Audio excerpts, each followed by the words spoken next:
Los establos de Augías, de Agatha Christie.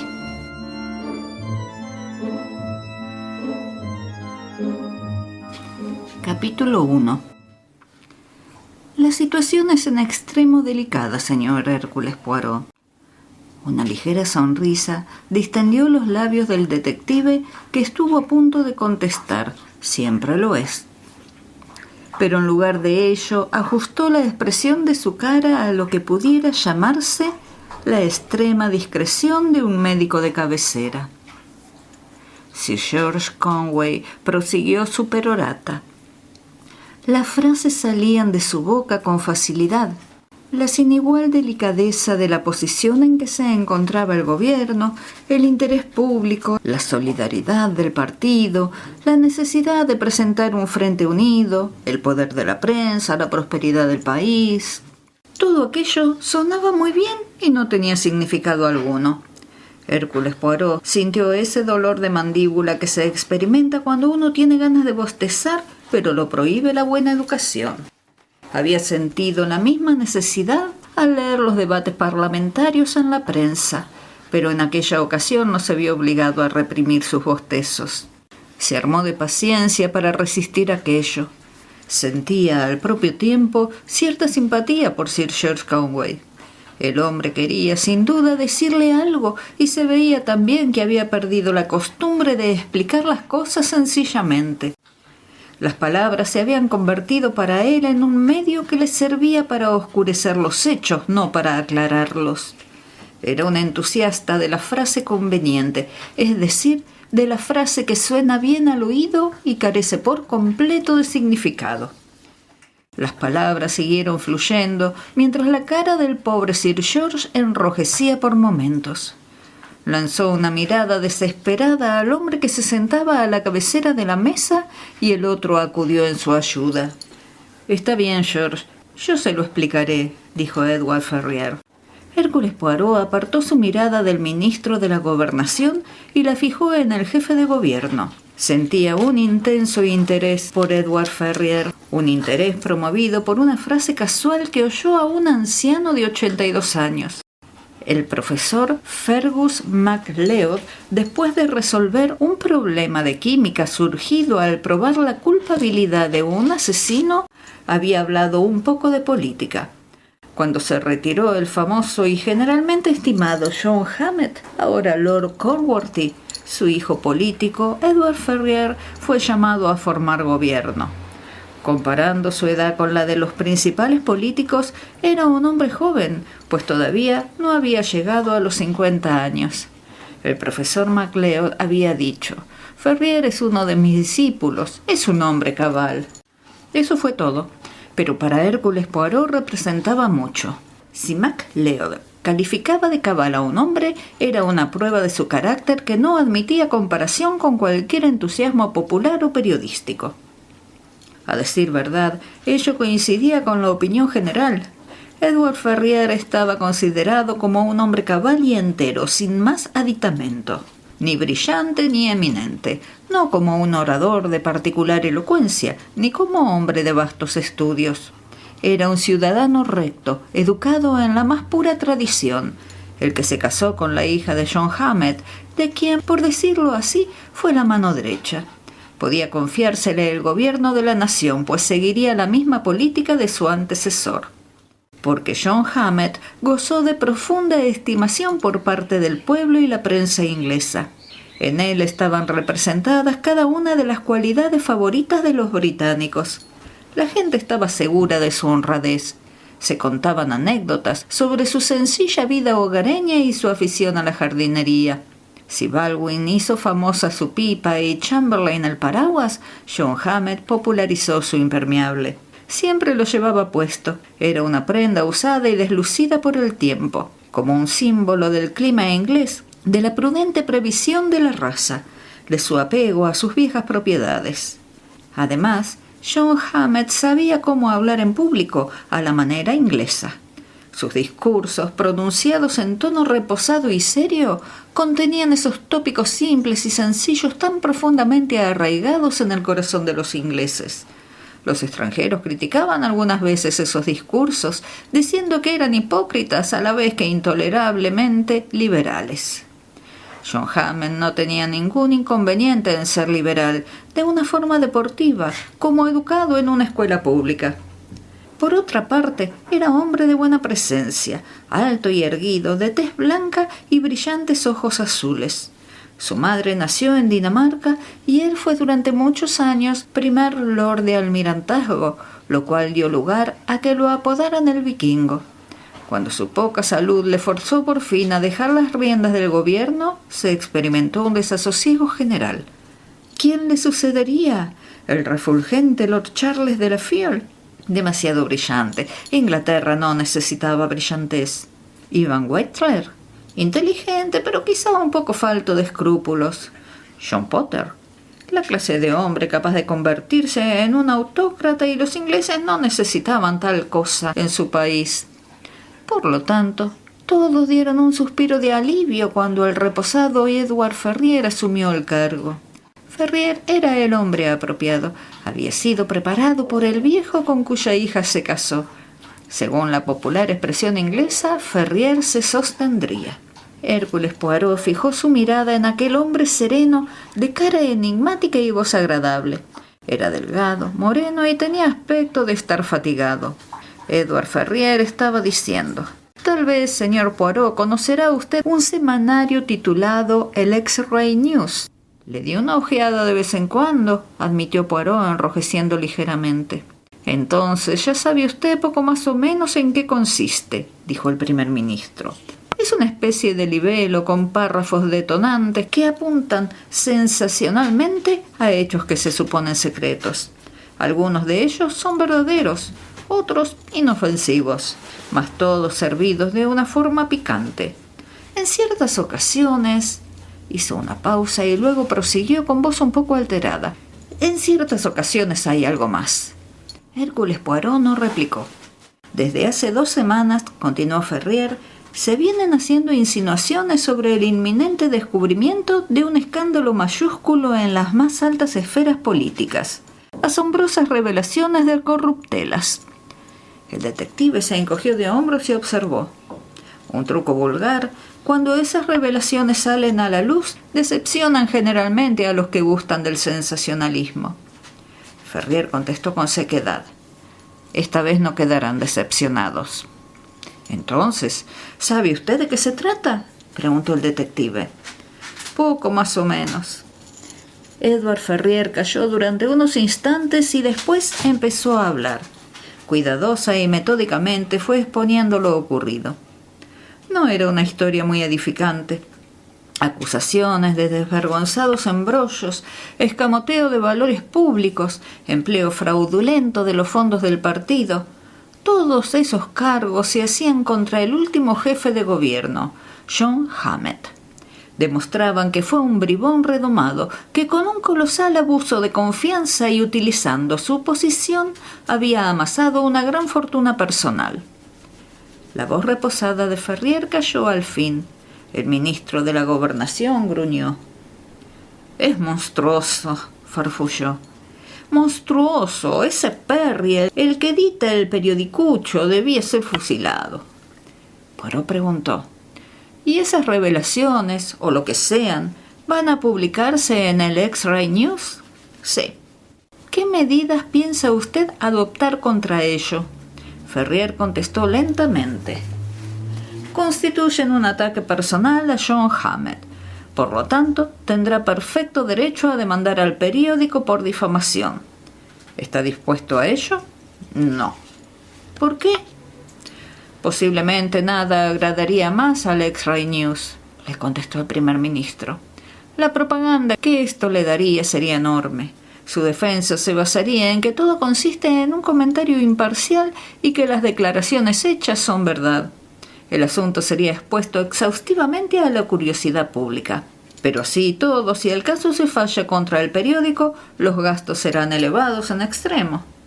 «El fallo puede serle favorable», replicó Ferrier. «¿Por qué?»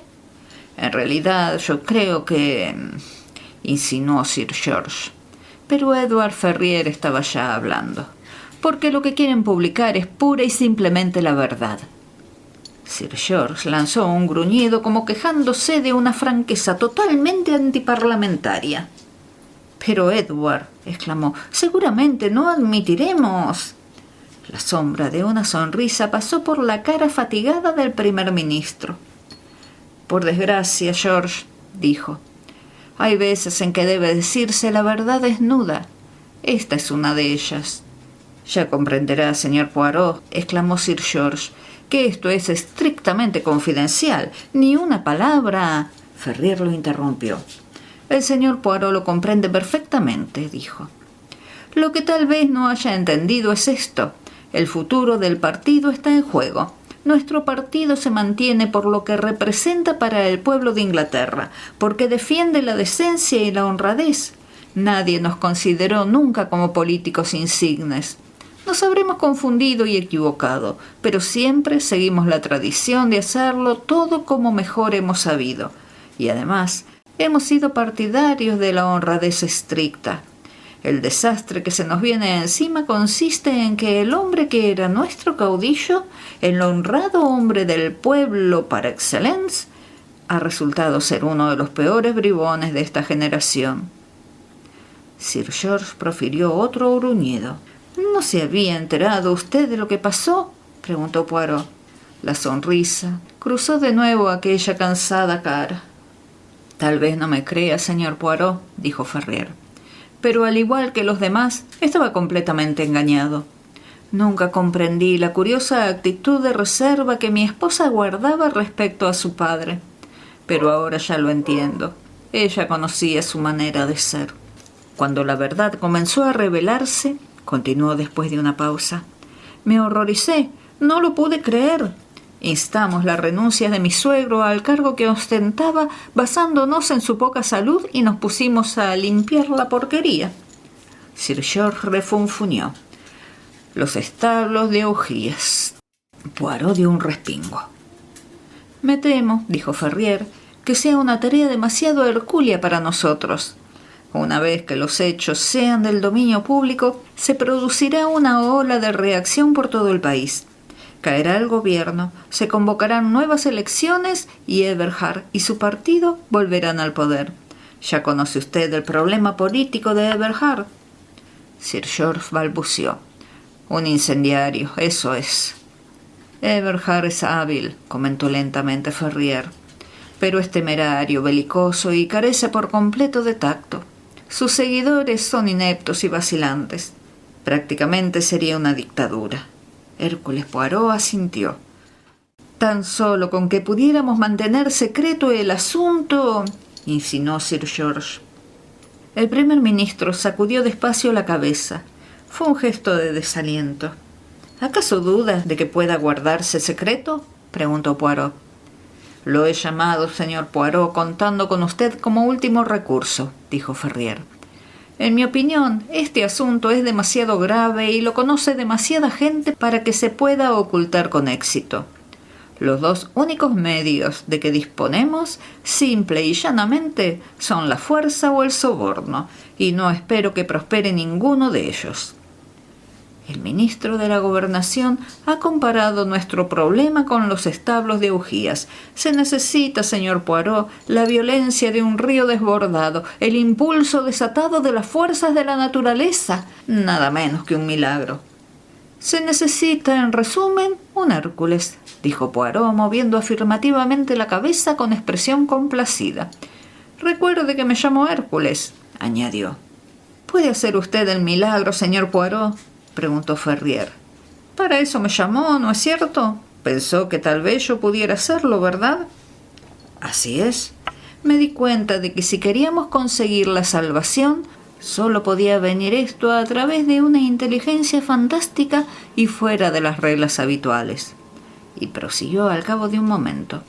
«Aunque es posible que considere usted la situación desde un punto de vista ético, ¿no es así? John Hammett fue un sinvergüenza, pero la leyenda que le rodea debe ser explotada. ¿Puede construirse una casa honrada sobre cimientos deshonestos? No lo sé. Pero de lo que sí estoy seguro es de que lo intentaré». Sonrió con súbita acritud. Como ve, los políticos quieren permanecer en sus cargos por los móviles más sublimes. Hércules Poirot se levantó. «Señor», dijo, «mi experiencia en el campo policíaco tal vez no me permita tener muy buena opinión de los hombres que se dedican a la política. Si John Hammett ocupara todavía su campo, no levantaría un solo dedo para salvarlo, no, ni el dedo meñique. Pero sé algo acerca de usted. Un hombre que es realmente grande, uno de nuestros más eminentes científicos y de los mejores cerebros de nuestros días. Me dijo que era usted un hombre cabal. Haré lo que pueda». Hizo una reverencia y salió de la habitación. Sir George exclamó: «Bueno, en mi vida vi desfachatez semejante». Pero Edward Ferrier, sonriendo todavía, dijo: «Fue un cumplido». Capítulo 2. Cuando bajaba la escalera, Hércules Poirot se vio detenido por una mujer alta de cabellos rubios. «Haga el favor de pasar a este saloncito, señor Poirot». El detective se inclinó ligeramente y la siguió. Ella cerró la puerta, le indicó una silla y le ofreció un cigarrillo. Luego tomó asiento frente a Poirot. «Acaba usted de ver a mi marido», dijo sosegadamente, «y le ha contado lo de mi padre». Poirot la miró con atención. Era una mujer de alta estatura, todavía hermosa, en cuya cara se reflejaba un carácter resuelto y una inteligencia muy despierta. La señora Ferrier era una figura popular. Como esposa del primer ministro era natural que recayera sobre ella gran parte de la popularidad de su marido. Pero como hija de John Hammett, su popularidad era todavía mayor. Dagmar Ferrier representaba el ideal popular del sexo femenino inglés. Era una esposa adicta, una madre amante, que compartía la afición de su marido por la vida campestre. Se interesaba solamente en aquellos aspectos de la vida pública que, por lo general, se estiman como esferas apropiadas para la actividad femenina. Vestía bien, pero nunca con ostentación. La mayor parte de su tiempo estaba dedicada a practicar la caridad en gran escala. Había inaugurado organizaciones especiales para socorrer a las esposas de los obreros sin trabajo. La nación entera se interesaba por ella y era uno de los principales medios positivos con que contaba el partido. «Debe estar usted terriblemente alarmada, señora», le dijo Hércules Poirot. «Lo estoy, y no sabe usted cuánto. Durante años estuve temiendo que ocurriera algo». «¿No tiene usted idea de lo que sucede actualmente?». Ella sacudió la cabeza. «No, ni la más mínima idea. Solo sé que mi padre no ha sido lo que todos suponían. Desde que era una niña ya me di cuenta de que era un farsante». Su voz era profunda y de tono amargo. «Edward se casó conmigo y ahora lo perderá todo», dijo. Poirot preguntó tranquilamente: «¿Tiene usted enemigos, señora?». Ella lo miró sorprendida. «¿Enemigos? No lo creo». El detective comentó con aspecto pensativo: «Yo creo que los tiene». Y luego prosiguió: «¿Tendrá usted valor, señora? Se prepara una gran campaña contra su marido y contra usted misma. Debe estar dispuesta a defenderse». «Pero lo mío no importa, es solamente por Edward», exclamó ella. «El uno incluye al otro, señora. Recuerde que es usted la mujer del César». Vio cómo la mujer palidecía y se inclinaba hacia adelante para preguntar: «¿Qué es lo que pretende decirme?». Capítulo 3. Percy Perry, el editor de X-Ray News, estaba sentado ante su mesa de trabajo. Era bajito y tenía cara de comadreja. Con voz suave y untuosa estaba diciendo en aquel momento: «Les vamos a sacar todos los trapos sucios. ¡Estupendo, estupendo!». Su segundo, un joven flaco que usaba gafas, preguntó intranquilo: «¿No está usted nervioso?». «Por si emplean métodos violentos, ellos no son de esos. No tienen suficiente carácter y si lo hicieran no les aprovecharía de nada. Es imposible dada la forma con que lo hemos preparado todo, tanto aquí como en el continente y en América». El otro contestó: «Deben encontrarse en un buen apuro. ¿No cree que intentarán algo? ¿Mandarán a alguien para que parlamente?». Sonó un zumbador y Percy Perry cogió el auricular. «¿Quién ha dicho?», preguntó. «Está bien, hágalo pasar». Dejó el auricular e hizo una mueca. Han contratado a ese polizonte belga. Vendrá para llevar a cabo su parte del programa. Querrá saber si estamos dispuestos a negociar. Hércules Poirot entró en el despacho. Iba elegantemente vestido y llevaba una camelia blanca en el ojal. «Encantado de conocerlo, señor Poirot», dijo Percy Perry. «¿Va usted al Royal Enclosure de Ascot? ¿No? Perdone, me equivoqué». «Me lisonja usted», contestó el detective. «Solo pretendo tener un buen aspecto. Eso tiene mayor importancia». Paseó la mirada por la cara del editor y su desaliñado traje. «Cuando uno tiene pocas ventajas naturales». Perry preguntó por sequedad. «¿Para qué quería verme?» Poirot se inclinó hacia adelante, se dio un golpe en la rodilla y dijo con alegre sonrisa: «Chantaje». «¿Qué diablos quiere decir chantaje?» «He oído, me lo ha contado un pajarito, que en ocasiones ha estado usted a punto de publicar ciertas manifestaciones verdaderamente perjudiciales en su espiritual periódico, aunque luego se ha producido un pequeño incremento en el saldo de su cuenta corriente y al final no llegaron a publicarse tales manifestaciones». Poirot se recostó en su asiento y movió la cabeza como satisfecho por lo que acababa de decir. ¿Se da usted cuenta de que lo que ha insinuado representa una calumnia? Poirot sonrió con aire de seguridad. Estoy seguro de que usted no se ofenderá por ello. Claro que me ofendo. Y respecto al chantaje, no existe ninguna prueba de que lo haya practicado con nadie. No, estoy seguro de ello. No me ha comprendido. No lo estoy amenazando. Quería tan solo llegar a una simple pregunta. ¿Cuánto? No sé de qué me está usted hablando, replicó Percy Perry. Un asunto de importancia nacional, señor Perry. Cambiaron una expresiva mirada. Soy un reformador, señor Poirot, dijo el editor. Quiero aclarar la política de este país. Me opongo a toda corrupción. ¿Conoce usted el estado actual de la política? Exactamente igual que los establos de bujías. ¡Caramba!, exclamó Hércules Poirot. ¿También usa usted la misma frase? Y lo que hace falta, prosiguió Perry, para limpiar esos establos es la corriente impetuosa y purificadora de la opinión pública. El detective se levantó. «Aplaudo sus sentimientos», dijo, y añadió: «Es una lástima que no necesite usted dinero». Percy Perry contestó con rapidez: «Oiga, espere un momento, yo no dije eso exactamente». Pero Poirot había salido ya. En vista de los hechos que sucedieron después, su pretexto para obrar así, según dijo, fue que no le gustaban los chantajistas. Capítulo 4. Everett Dashwood, el joven y alegre miembro de la redacción del periódico The Branch, golpeó afectuosamente la espalda de Hércules Poirot. «Hay varias clases de basura, amigo mío», dijo. «La mía es basura limpia». No le estaba insinuando que fuera igual a la de Percy Perry. Ese es un condenado chupóptero, una mancha en nuestra profesión. Si pudiéramos, ya lo habríamos hundido.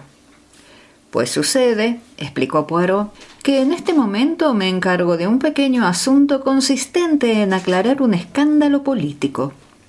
«Quiere limpiar los establos de bujías, le dijo Dashwood.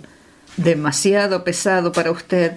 La única forma de hacerlo sería desviando el Támesis para que se llevara por delante el Parlamento». «Es usted un cínico», repitió Poirot moviendo la cabeza. «Conozco el mundo, ni más ni menos». «Creo que es usted el hombre que necesito», dijo el detective. «Es atrevido, tiene espíritu deportivo y le gustan las cosas que se salgan de lo corriente. Y suponiendo que así sea, quiero poner en práctica un plan que tengo en la imaginación. Si es cierto lo que me figuro, existe una conjura que debemos desbaratar.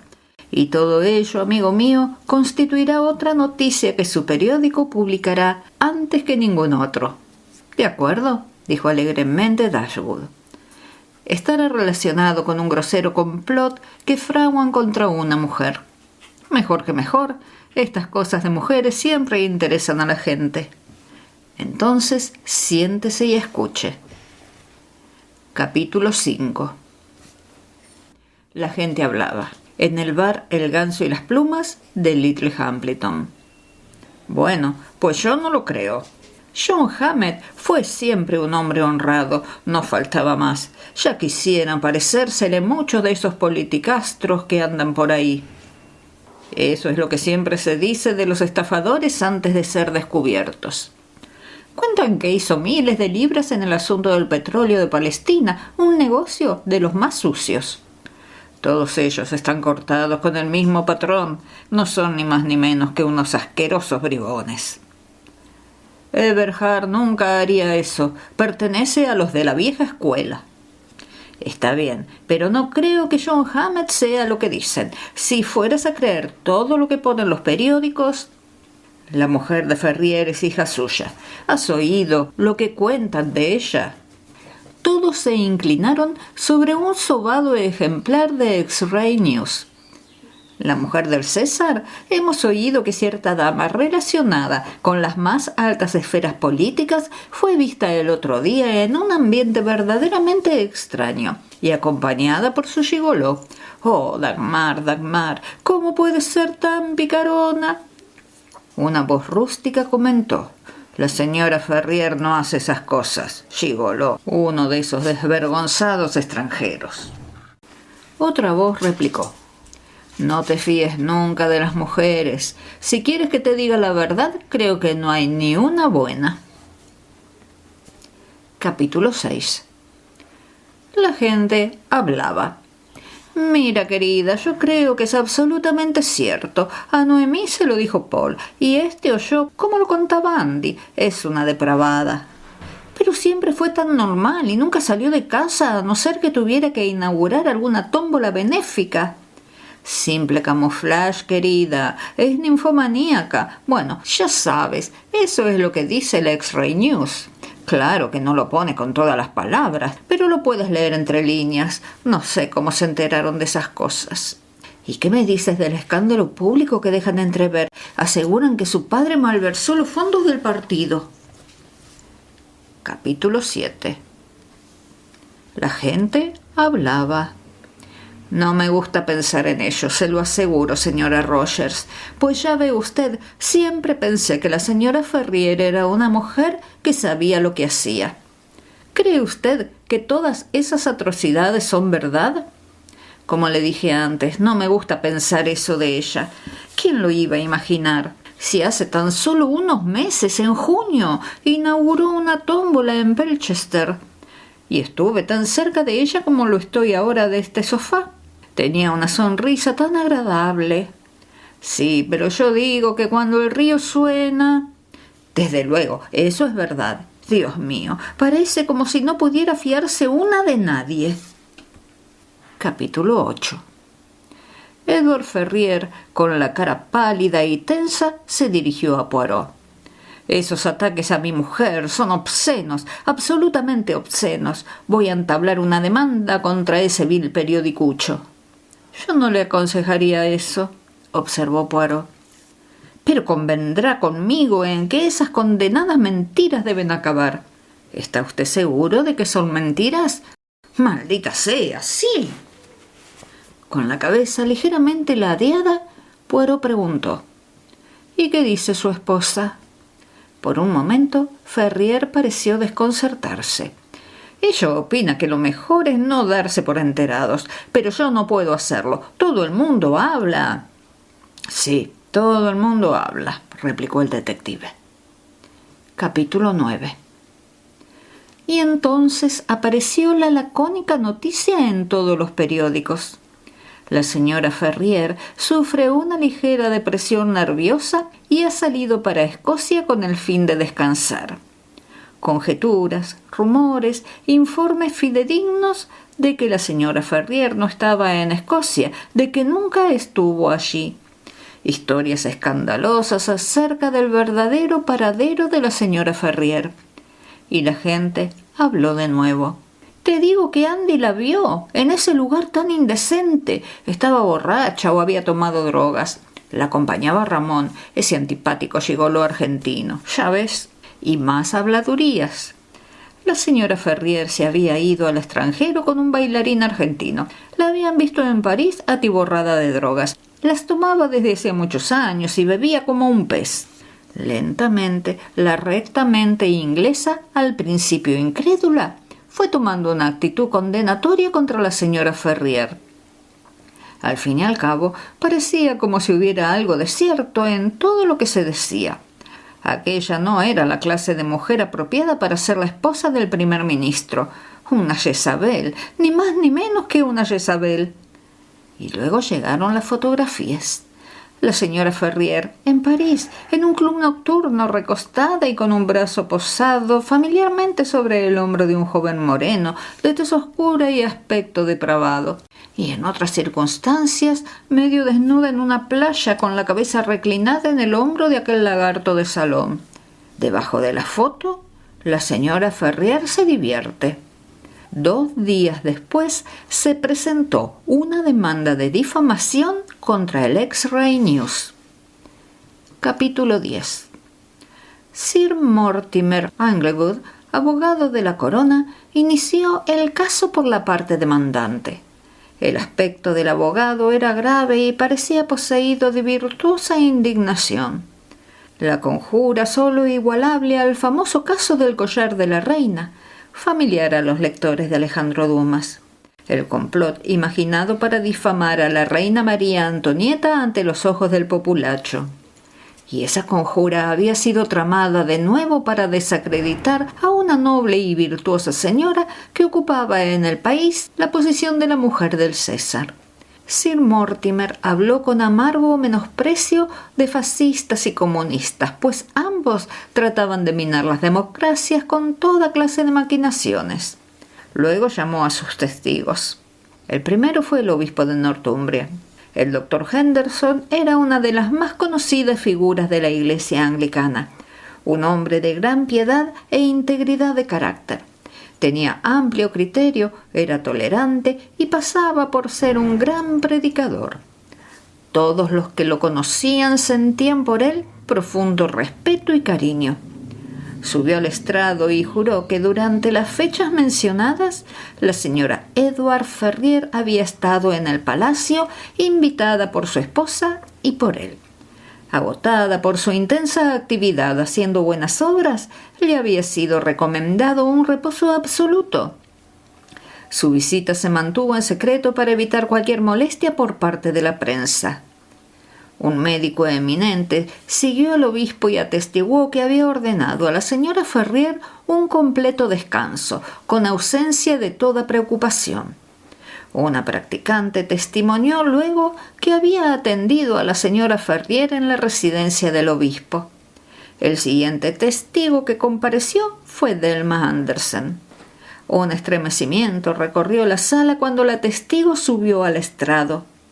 Todos notaron enseguida el extraordinario parecido físico de aquella mujer con la señora Ferrier. ¿Se llama usted Delma Anderson? Sí. ¿Es usted súbdita danesa? Sí, vivo en Copenhague. ¿Trabaja usted en un café de dicha capital? Sí, señor. Haga el favor de explicarme lo que ocurrió el día 18 de marzo último. Un caballero se acercó a la mesa donde yo estaba. Era inglés y me dijo que trabajaba para un periódico de su país titulado X-Ray News. ¿Está usted segura de que mencionó ese nombre? Sí, estoy segura, porque al principio creí que se trataba de una revista médica. Pero no, parece que no es así. Luego me dijo que había una actriz inglesa que necesitaba encontrar una doble y que yo era justamente el tipo adecuado. No voy mucho al cine y no reconocí el nombre que me dijo, pero me aseguró que era muy famosa, que no se encontraba bien y que por lo tanto precisaba que alguien se presentara por ella en algunos sitios públicos. Al final me prometió que mis servicios serían pagados generosamente. ¿Cuánto dinero le ofreció aquel caballero? 500 libras en moneda inglesa. Al pronto no lo creí. Pensé que se trataría de algún ardid, pero me pagó al momento la mitad de la suma ofrecida.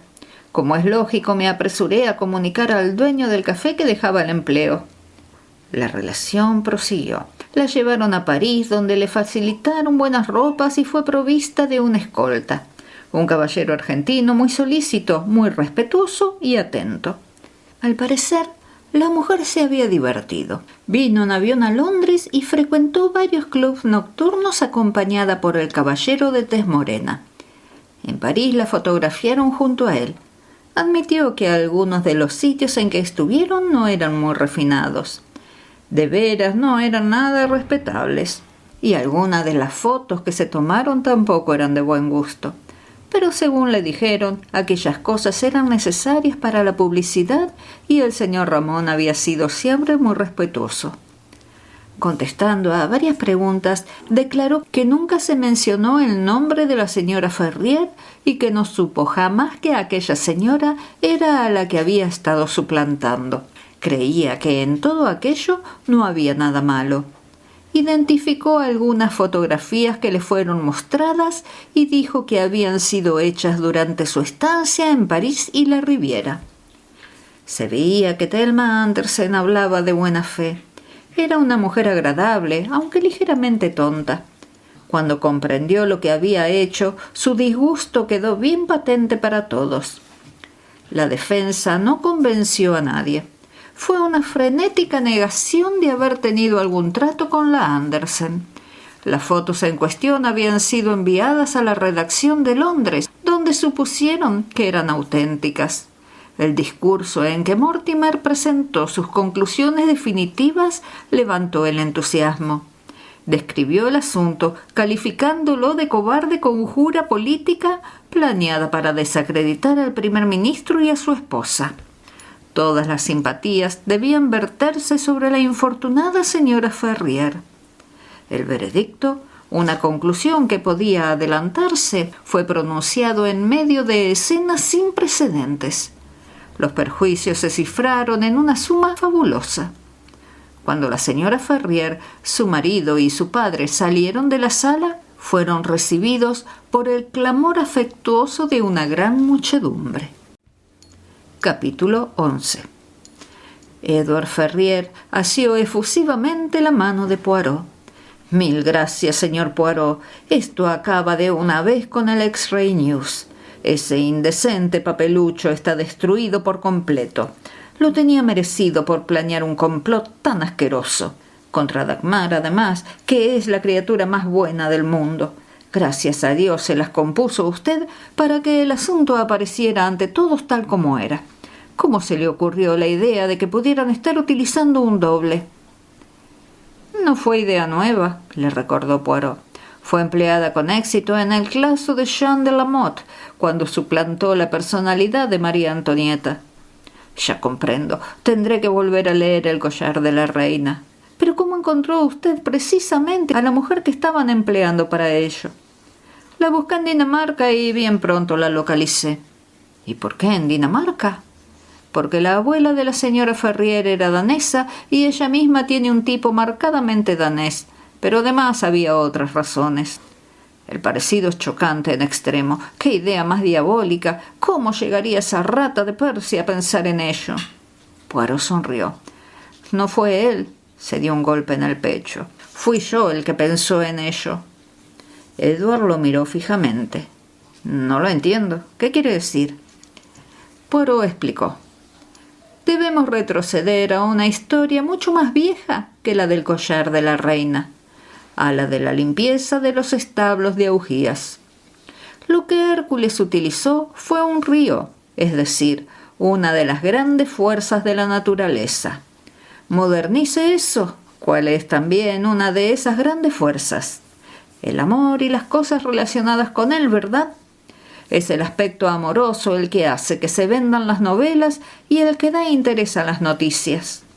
Dé a la gente un escándalo relacionado con asuntos amorosos y le interesará más que cualquier trampa o fraude político». Bien», continuó el detective, «esa fue mi tarea. Primero, poner mis manos en el cieno, como hizo Hércules para construir un dique que desviara el curso del río. Un periodista amigo mío me ayudó. Estuvo buscando en Dinamarca hasta que encontró a una persona adecuada para intentar la suplantación. Al presentarse a ella, mencionó casualmente el X-Ray News, confiando en que se acordaría del nombre. Y así fue. «¿Y qué ocurrió luego?», prosiguió. «Cieno, gran cantidad de cieno. La mujer del César fue salpicada por él. Una cosa más interesante para la gente de la calle que ningún escándalo político. Y como resultado, el denouement, ¿qué va? La reacción, la virtud vindicada, la absolución de la mujer inocente. Una gran marea de romanticismo y simpatía barriendo los establos de augías.